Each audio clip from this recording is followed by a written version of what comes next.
이번 시간에는 자바스크립트의 제어문에 대해서 알아보도록 하겠습니다. 자바스크립트는 이 소스가 입력된 순서, 작성된 순서에 따라서 하나씩 처리가 되는데요. 이 제어문은 소스의 실행 순서를 결정하는 명령을 가리킵니다.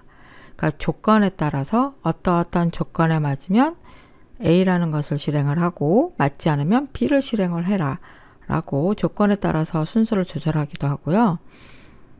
같은 명령을 반복 횟수를 지정을 해줘서 뭐 5번을 반복해서 실행한다거나 10번을 반복해서 실행한다거나 또는 어떠한 조건에 맞는 상황일 경우에 계속해서 반복하라거나 이런 식으로 횟수를 조절을 할 수도 있고요. continue나 break문을 사용을 하면은 실행을 하다가 반복문 맨 앞으로 되돌아갈 수도 있고 그 조건에 맞으면 실행하던 반복문을 빠져나오게 할 수도 있습니다. 그래서 조건에 따라서 조절을 할 때는 if문이나 if-else문, switch문 또는 조건 연산자 등을 사용을 할 수 있고 반복 횟수를 조절을 할 때는 for문이나 while문 또는 do-while문을 사용을 합니다.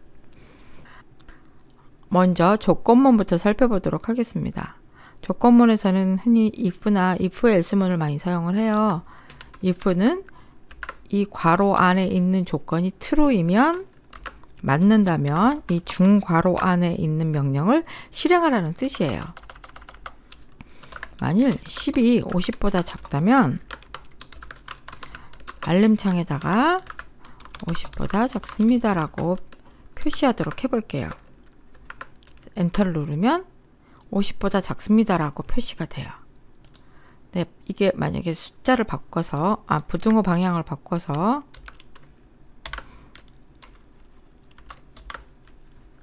실행을 해볼까요? 아무것도 안 나오죠. 왜냐하면 if문에 있는 조건 10이 50보다 크다라는 조건이 true가 아니기 때문에 이 중괄호 안에 있는 내용이 실행되지 않습니다. if문은 그 조건에 맞을 경우에만 실행을 해요. 그런데 프로그램을 작성하다 보면 조건이 맞을 때는 이렇게 하고 맞지 않는다면 저렇게 해라 라고 두 가지 상황을 모두 작성해야 될 경우가 있습니다. 그럴 때 사용하는 것이 if, else문이에요. if 조건에다가 이 조건이 맞는다면 A라는 동작을 하고 맞지 않는다면 B라는 동작을 해라 라고 이런 식으로 작성을 할 수가 있어요. 그러니까 조건은 if문 다음에 있는 괄호 안에만 들어가면 되고요.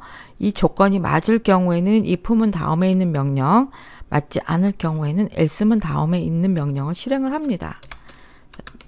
앞에서 봤던 것처럼 10이 50보다 작은지 물어볼게요. 물어보고 맞으면 alert 50보다 작습니다 라고 하고 틀리면 이 조건에 맞지 않으면 alert 50보다 큽니다 라고 표시를 하려고 해봐요. 이런 식의 소스가 있다고 해보겠습니다. 엔터를 칠게요. if 안에 있는 조건 10이 50보다 작냐고 물어봤는데 이 조건에 해당하죠. 그러면 50보다 작습니다 라는 게 나와요. else문은 그 이후에 있는 else문은 무시가 됩니다. 실행되지 않고 넘어가요. 위에 있는 소스를 부등호 방향을 바꿔볼게요. 그러면 if문 안에 있는 이 조건이 true일까요? false일까요? false죠. 맞지가 않죠. 그러면 if문 안에 있는 명령은 무시되고 다음에 오는 else문 다음에 명령이 실행이 됩니다. 엔터를 쳐보겠습니다. 50보다 큽니다가 나와요. 즉 if와 else는 이 조건 하나를 놓고 조건이 true이면 if문 다음에 명령이 실행되고 이 조건이 false이면 else문 다음에 명령이 실행되게 됩니다.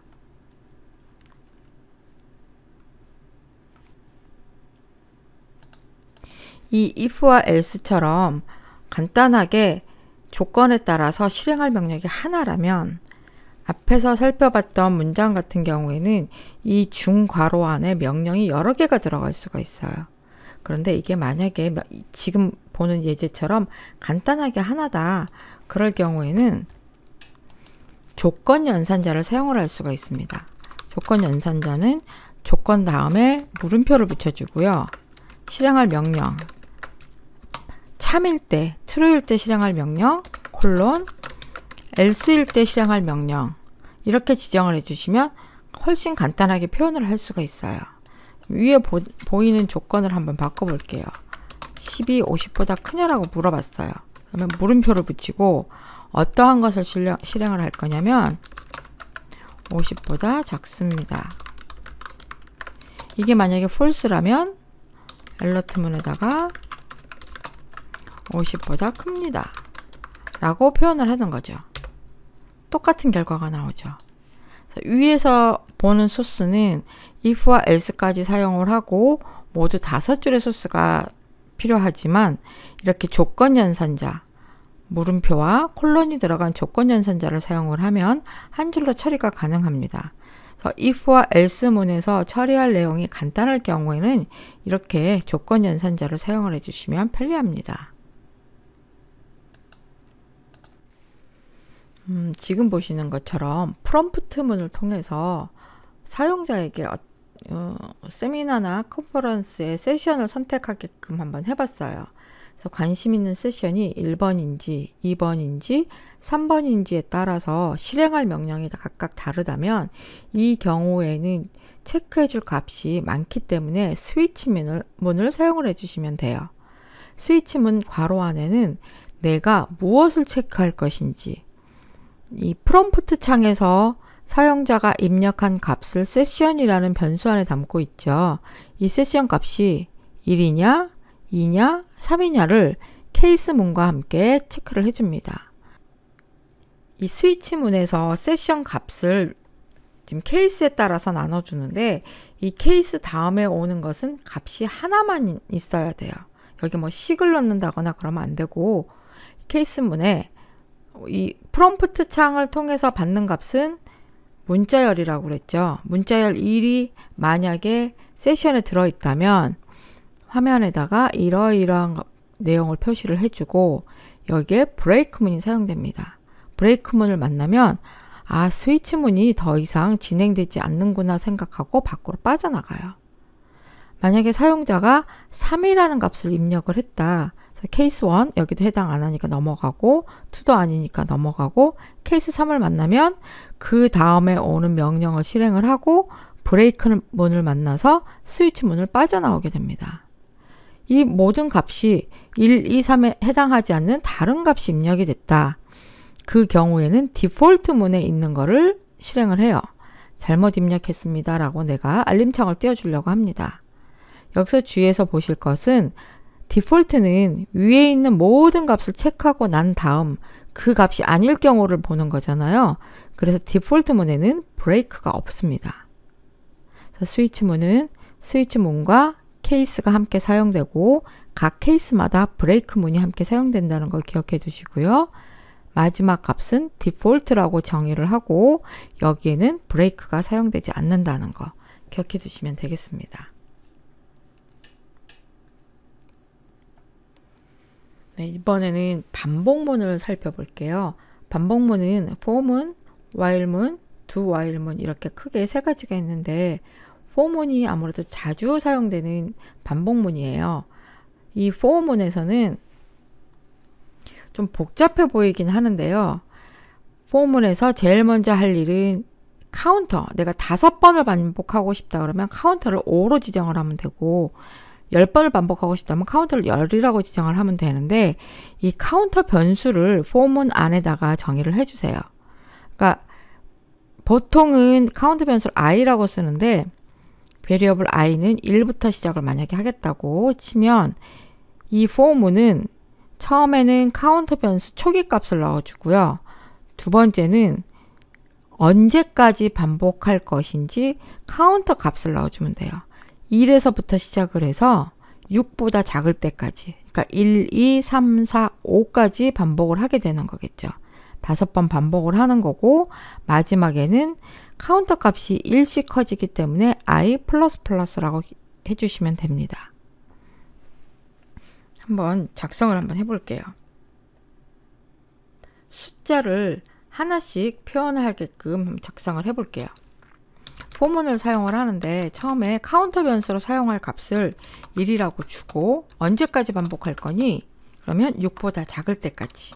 그리고 i 값이 1씩 커집니다. 이 포문에 이 포문 안에 들어가는 식을 작성하는 것은 여러분이 기억을 해 주셔야 돼요.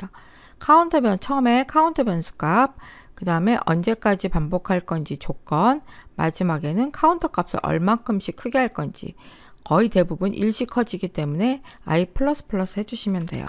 그리고 나는 무엇을 표시할 거냐면 도큐먼트 라이트 문을 써서 화면에다가 i 값을 표현해 줄 거예요. 한 줄씩 바꿔주기 위해서 여기다가 br 태그를 사용을 해주겠습니다. 자, 그래서 실행을 해볼까요? 자, 그러면 보시면은 처음에 i가 1이죠. 그리고 i가 6보다 작으냐고 물어봐서 조건이 맞아요. 그럼 이 문장을 실행을 해요. 1 값을 여기다 작성을 해주고, 그 다음에 i++를 해서 i는 지금 2가 됐습니다.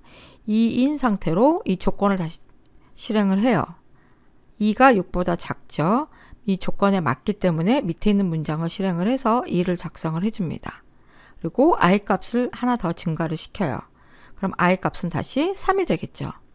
3이 된 상태로 조건을 다시 체크를 합니다.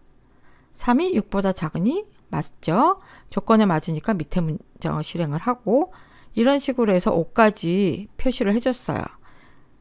문장을 실행한 후에 i++ 했더니 i 값이 몇이 되죠?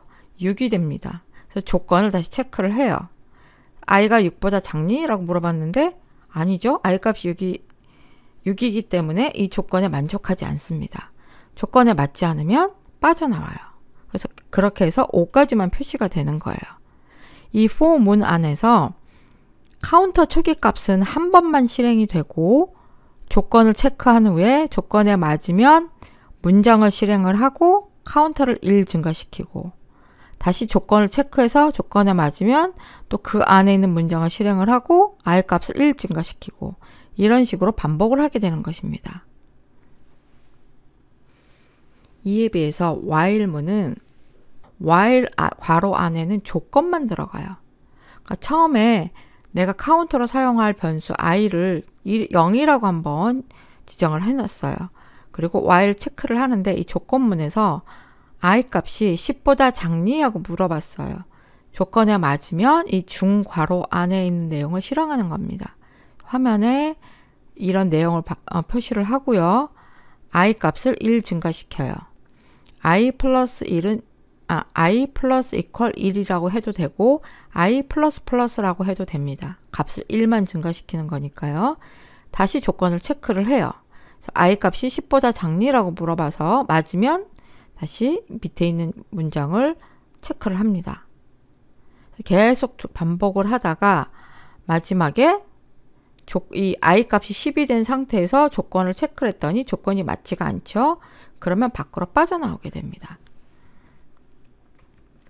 이것도 브라우저에서 한번 볼게요. 포문하고 다르게 밑에 여기서는 같은 변수를 사용하지 않게 해서 K라고 해볼게요. K를 1이라고 한번 줄까요? 그리고 while문에서 K 값이 6이 되기 전까지 무언가를 실행하려고 합니다. 얘도 똑같이 이 K 값을 표시를 해보겠습+. 이번에는 br 태그 대신 블랭크를 넣고 실행을 해볼 거고요. 카운터를 1 증가시켜 보겠습니다. k++ 하고 이 while문을 끝낼게요. 자, 실행을 해보겠습니다. 실행을 하게 되면 처음에 k 값이 1이기 때문에 6과 비교를 해서 조건이 만족하죠. 그러면 도큐먼트 라이트에서 k 값 입력하고 표시해주고 k 값을 1 키워줬어요. 그럼 k 값은 현재 2가 됩니다.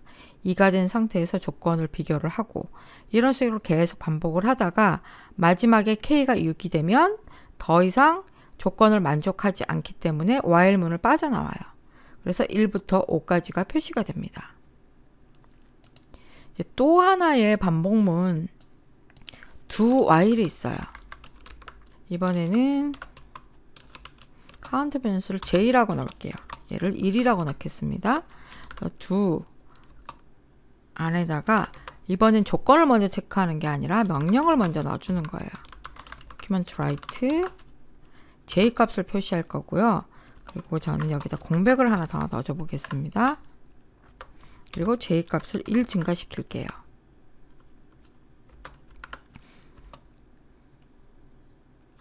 이때 여기에 조건을 넣어주는 거예요. 어떤 조건이냐? j가 6보다 작을 때까지. 이렇게 실행을 해볼게요. 여기도 마찬가지로 1, 2, 3, 4, 5가 나오는데 do while문은 어쨌든 간에 조건을 체크하기 전에 do 다음에 있는 명령을 실행을 한다. 이 점만 기억을 해두시면 돼요. 그래서 while문은 조건을 체크하고 명령을 실행을 하지만 do while문은 do에 있는 명령을 한번 실행하고 나서 조건을 체크한다. 그 점이 다른 점입니다. 지금까지 공부한 걸 가지고 1부터 10까지 있는 수 중에서 짝수만 더하는 프로그램을 한번 작성을 해볼게요. 1부터 10까지 더하겠다. 그러면 스크립트 소스 안에다 작성을 할 거고요. 10이라는 숫자를 일단 n이라는 변수에다 넣어주겠습니다.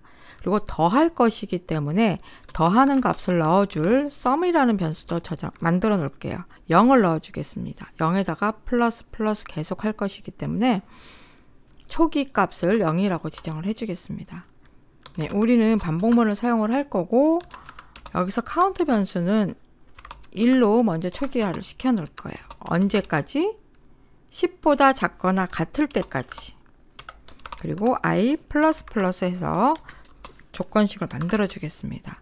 1부터 시작해서 하나씩 증가해 가면서 이 n이라고 하는 값보다 작을 때까지 계속 반복을 할 거예요. 그러면 여기서 우리가 생각할 게 짝수인지 홀수인지 어떻게 구별할 것인가. 짝수는 2로 나누어서 나머지 값이 0이면 짝수고요. 나머지 값이 1이면 홀수가 됩니다. i 값 1부터 10까지 변한 이 i 값을 2로 나눴을 때 나머지 값이 0이냐고 물어볼게요. 0이면 무엇이죠? 짝수라는 얘기죠. 그럼 sum에다가 i 값을 더해서 그것을 그대로 sum에다 저장을 하면 됩니다. 근데 이것은 줄여서 이렇게 쓸 수 있겠죠.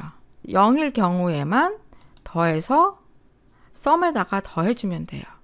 그런데 이것을 결과값만 표시할 것인지 아니면 그때그때 더해지는 값을 화면에 표시할 것인지에 따라서 이 안에 들어갈 것이 달라져요. 그런데 저는 이것을 더해줄 때마다 화면에다 표시해 주려고 합니다. 짝수라면 값을 더해주고 화면상에다가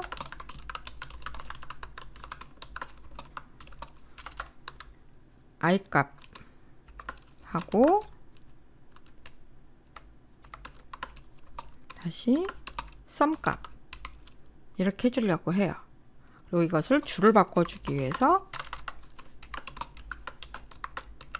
이렇게 넣어 보겠습니다. 자, 실행을 해볼까요? 라이브 서버를 열어보겠습니다. 그러면 처음에 2를 만나서 2까지 더한 값 2, 그 다음에 4를 만나서 6, 6을 만나서 12 이런 식으로 계속 더해진 1에서부터 10까지 짝수만 찾아서 계속 더했을 때 마지막에 30이라는 값이 나오게 됩니다. 근데 이렇게 작성할 수도 있고요.